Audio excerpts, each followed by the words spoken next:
menurut paslon 2, ini menyangkut hubungan antara daerah dan pusat. Nah, jika Presiden selaku pemerintah pusat mengambil keputusan sebuah program kebijakan atau keputusan yang meminta saudara untuk melaksanakan, sementara ketua umum partai politik dari paslon 2 justru memintakan untuk menentangnya.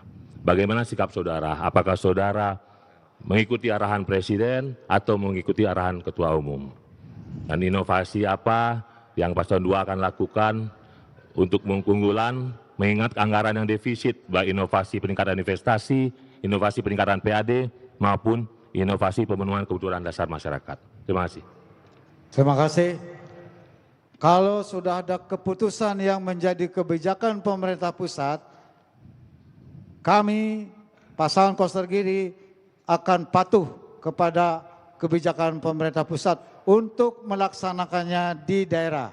Tentu saja kami memperhitungkan dengan kajian agar kebijakan itu betul-betul inline dengan kebutuhan daerah, meningkatkan kapasitas daerah, serta tidak merusak lingkungan alam dan merusak budaya Bali. Itu yang akan kami lakukan.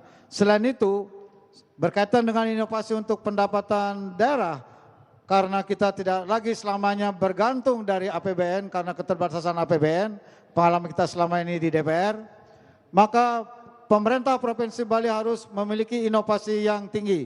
Selain mengoptimalkan pungutan wisatawan asing, bisa mencapai pendapatan dengan 150.000 per wisatawan sekarang, kalau itu optimal, itu bisa menghasilkan 1 tahun 1 triliun lebih. Kemudian yang kedua adalah memberdayakan Bali Development Fund yang saya bentuk pada saat periode pertama ketika akan mengakhiri masa jabatan pertama. Telah ada kerjasama dengan pemerintah Amerika Serikat, yaitu lembaga Millennium Challenge Corporation yang memberikan hibah untuk transportasi yang hijau. Nilainya adalah 135 juta dolar atau kira-kira 2 triliun. Itu akan kita pakai untuk membangun transportasi yang ramah lingkungan di Provinsi Bali. Baik kendaraannya maupun juga sarana prasarana pendukungnya, termasuk sarana untuk charging kalau kendaraannya membutuhkan tambahan energi. Ini akan kami lakukan di Bali agar di seluruh Bali, apalagi di daerah-daerah wisata, itu full menggunakan kendaraan yang ramah lingkungan.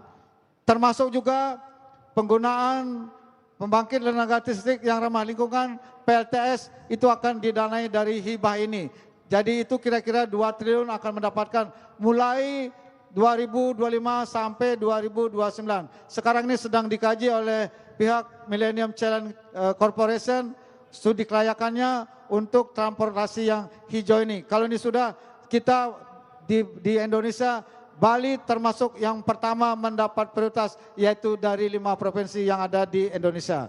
Ini saya kira inovasi untuk membangun Bali tidak saja secara konvensional mengandalkan dana dari APBD, tapi ada inovasi lain di luar dari APBD.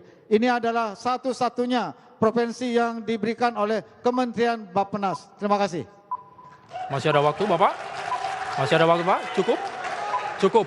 Baik, kita reset timer. Baik, oke. Pasangan calon nomor urut 1 kami persilahkan untuk merespon, durasi 1 menit 30 detik, waktu dimulai saat Anda berbicara. Terima kasih.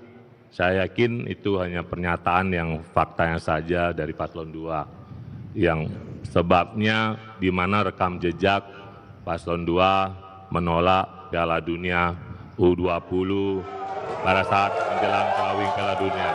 Harap tenang. Harap tenang. Dan itu sebuah pembangkangan dan sebuah subordinasi. Hurrah!